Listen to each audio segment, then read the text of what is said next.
Everyone loves a good mystery. There's nothing quite like hearing a story and realizing that the end hasn't exactly been written yet. But I think we can agree that when these mysteries happen in real life, and with real people as the victims, we all sort of wish that the mysteries would be solved, especially when they end up being so up, so bizarre, and so downright inhumane. Today, lady and man, we are going over some of the most disturbing unsolved mysteries, and buckle up, because the last one actually scared the shit out of me.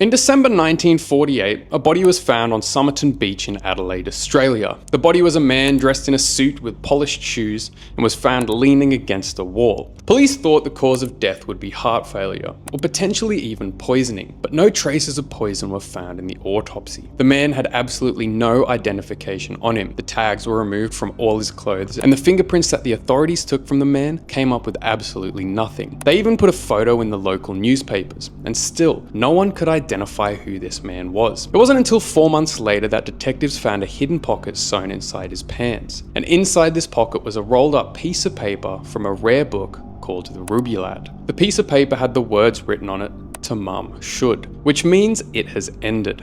After months of looking for the exact book, they had no luck, and authorities decided to bury the Somerton man without identification. But they did take a cast of his head for later identification. 8 months later, a man walked into the police station. He claimed that just after the body was found, he found a copy of the Rubaiyat in the back of his car. He thought nothing of it until he read about the search in a newspaper article. Sure enough, the book had a part of the final page that was torn, and it matched the piece of paper that was found in the Somerton man's pants. But this is where things start to get really weird. Inside the book was a phone number and a code. The phone number led the authorities to a woman named Jessica Thompson who lived nearby. And during her interview, she was very evasive and even claimed she was going to faint when she saw the bust of the Somerton man, but she denied knowing him. However, she said that she did sell the book to a man named Alfred Boxall. Unfortunately, Alfred Boxall was still very much alive at the time, and still had the copy of the Rubaiyat that Jessica sold to him. The code that was found ended up being even more unhelpful, and as of today, it is still yet to be cracked.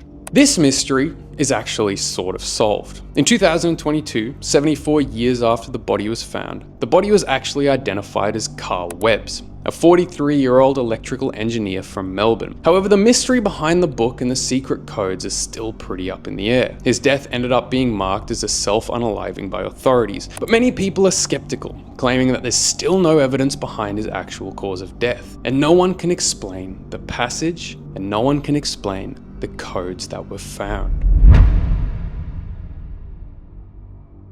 On January 26, 2013, 21-year-old Canadian tourist Eliza Lamb checked into the Cecil Hotel in downtown LA. When she never checked out on February 1st, nor had any contact with her parents, the Los Angeles Police Department was contacted. On February 19th, 18 days from the last time she was seen, Eliza Lamb's body was found floating and naked in a water tank on the roof of the Cecil Hotel. Her body was found due to guests complaining about the hotel's water pressure. One couple even reported that the water was coming out black and had a bad taste. According to the hotel manager, when Lamb first checked in, she was staying in a hostel-style room with other travelers, but later was moved to her own private room due to complaints from her roommates about odd behavior. The last time she was seen was on security footage of the hotel's elevator. The footage showed Lamb acting strange and peculiar, almost like she was hiding. She also moved her hands in strange ways, and it looked like she was talking to someone out of the security camera's view.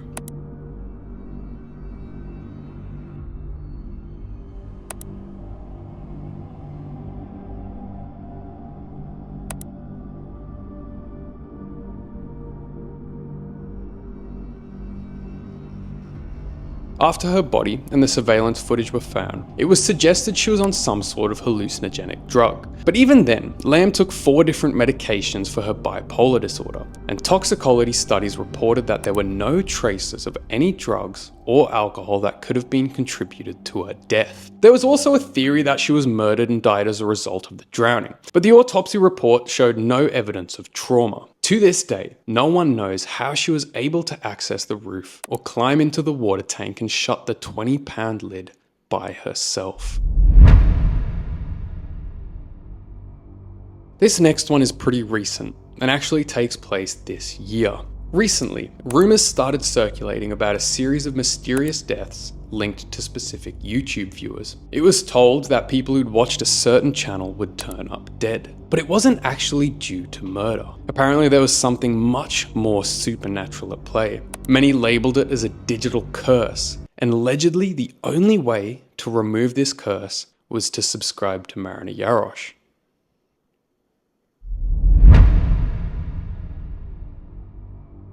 The Overton Bridge in Overton, Scotland, seems to call dogs to jump to their death. Since the early 1960s, over 50 dogs have perished, and hundreds have leapt but survived. And some of them have even returned and tried to jump onto the jagged rocks below all over again. The Scottish Society for the Prevention of Cruelty to Animals has sent representatives to investigate the bridge, but they've come up with nothing. In terms of scientific truth, it is debatable whether dogs are capable of forming a suicide attempt. But something is undeniably luring dogs off the Overton Bridge, often from the same spot and always on sunny, dry days. Many theories have emerged, including that the bridge is haunted, a small animal is marking the area with irresistible scent, or a sound exists below the bridge that only dogs can hear. Whatever is causing this phenomenon, dog owners crossing this bridge would be wise to take extreme caution. This one just makes me sad. Mango, come here. Mango wouldn't do that, would you, buddy?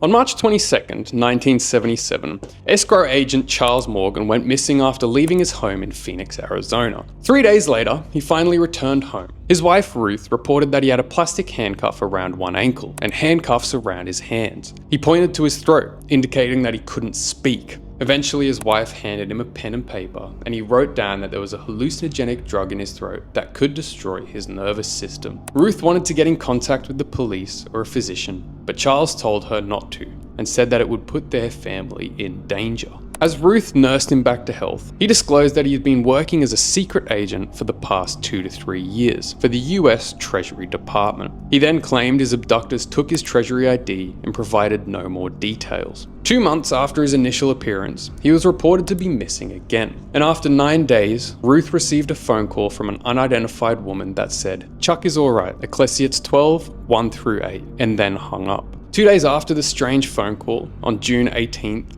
his body was discovered lying 40 miles west of Tucson, near his car. Charles had been shot in the back of the head with his own gun. He was found wearing a bulletproof vest, a belt buckle that had a hidden knife, and a holster. A pair of sunglasses was found at the scene, but they didn't belong to him. Investigators searched his car and found several weapons and a cache of ammunition. The car had also been altered so that it could be unlocked from the fender. On the rear seat of his car, Morgan's tooth was discovered, wrapped up in a white handkerchief. Bizarrely, there was also a $2 bill with several Spanish surnames and a map of the border area pinned to Morgan's underwear. The map led to Robbie's Junction and Felicity, the area between Tucson and Mexico. Those towns had a reputation for smuggling at the time. Above the surnames, Ecclesiastes 12 was written, and an arrow was drawn to the bill's serial number, pointing to the numbers 1 and 8. Some of the other writings on the bill had alleged Masonic references, and Charles also had a piece of paper with directions in his handwriting that led to the site where he was found. Medical examiners claim that Charles Morgan was only dead for 12 hours when he was found. Strangely, there was no fingerprints found on the scene, not even on the gun. On Morgan's hands, they found gunpowder and residue, and for this reason, the sheriff's department labelled the death as a suicide.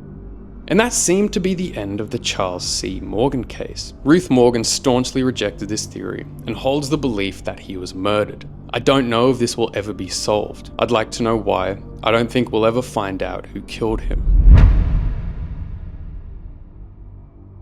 On March 10th, 1928, 9-year-old Walter Collins set off to see a movie in the Mount Washington neighborhood of Los Angeles. But Walter never returned home that night. His mother, Christine Collins, a telephone operator, reported her son missing 5 days later. 5 days later? What the fuck was she doing for the other 4 days? At the time, the area was still recovering from the kidnapping and gruesome murder of a 12-year-old girl, Marion Parker. and that had only happened 3 months earlier. Tips of apparent Walter sightings came from as far as San Francisco, and even Oakland. In one bizarre tip, someone reported seeing Walter at a gas station in Glendale, with his body wrapped in newspaper and only his head visible. Police searched for months without any success. And then in Illinois, in August 1928, state police picked up a runaway boy who matched Walter's description. The boy told authorities that he was indeed Walter Collins, and gave a hazy description about his abduction. He spoke to Christine over the phone and she paid $70 to have her son transported back to Los Angeles. The boy lived with Christine for 3 weeks, and then she realized this boy wasn't her son. Christine found that the boy who was living with her was an inch shorter than Walter, and she used dental records to show that this was a different kid. Christine told the police, "Yes, he looks like Walter and in some ways acts like my son, but still, I'm not certain about it. You see, Walter was quiet and well behaved. He always called me mother. This child calls me ma, and at times he is hard to handle. I certainly hope that he is my son, but somehow I just can't bring myself to believe it." However, the police insisted that this child was indeed Walter. They conducted a series of tests to prove it. They had the child find his way back home from memory, and they even brought in Walter's pet dog, who allegedly recognized the boy as his owner. Nevertheless, Christine remained unconvinced. LAPD Captain J.J. Jones argued with the grieving mother, saying, "What are you trying to do? Make fools of us all? Or are you trying to shrink your duties as a mother and have the state provide for your son? You are the most cruel-hearted woman I have ever known. You are a fool." I think being called a fool in the 1920s was the biggest insult there possibly could be. On September 8th, 1928, the police had Christine committed to the psychiatric ward at the LA County General Hospital. While Christine was in the hospital, JJ spoke again to the boy that they had picked up in Illinois. And during that conversation, the boy made it known that he was, indeed, not Walter Collins, but instead Arthur Hutchins. After his mother had died, the boy ran away from his father and stepmother. He was hitchhiking around the US, and when inside a cafe, he was told that he resembled a missing boy from LA. As for why Arthur lied, he said that he wanted to go to Hollywood to meet a cowboy actor named Tom Mix. Christine was released from the psych ward on September 13th, 1928, and she sued the LAPD. J.J. Jones was suspended from duty. Collins won a lawsuit against Jones and was awarded $10,800, which actually ended up never paying. Christine spent the rest of her life searching for her boy. On January 15th, 1947, the remains of 22-year-old Elizabeth Short, aka the Black Dahlia, were found. The body was cut in half and was extremely pale due to the loss of blood. It was so pale that the woman who found the body actually mistook it for a mannequin. The body was cut perfectly, with highly trained surgical precision, leaving no trauma to internal organs and bones. Her face was cut from her mouth to her ears, leaving an eerie, permanent smile. There was no blood on the ground, making it believed that the body was moved after she had been murdered. 9 days after she was discovered, an envelope was sent to the examiner addressed by using individually cut and pasted letters from magazines and newspapers. It read, "The Los Angeles Examiner and other Los Angeles papers. Here is Dahlia's belongings. Letter to follow." As promised, the envelope contained Short's social security card, birth certificate, photographs, names written on pieces of paper, and an address book with pages missing and the name Mark Hansen embossed on the cover. The objects had been completely cleaned with gasoline, leaving absolutely no trace of fingerprints. On March 14th, a note scrawled in pencil on a bit of paper was found tucked in a shoe in a pile of men's clothing by the ocean's edge at the foot of Breezes Avenue in Venice. The note read, "To whom it may concern, I have waited for the police to capture me for the Black Dahlia killing, but have not. I am too much of a coward to turn myself in, so this is the best way out for me. I couldn't help myself for that, or this. Sorry, Mary." The pile of clothing was first seen by the beach caretaker, who reported the discovery to the lifeguard captain, John Dillon. Dillon immediately notified the West Los Angeles police station. However, the clothes gave no clue about the identity of their owner. Although many suspects were named, no authorities were able to identify the Black Dahlia's killer, and the mystery has gone unsolved for over 70 years. Why check on this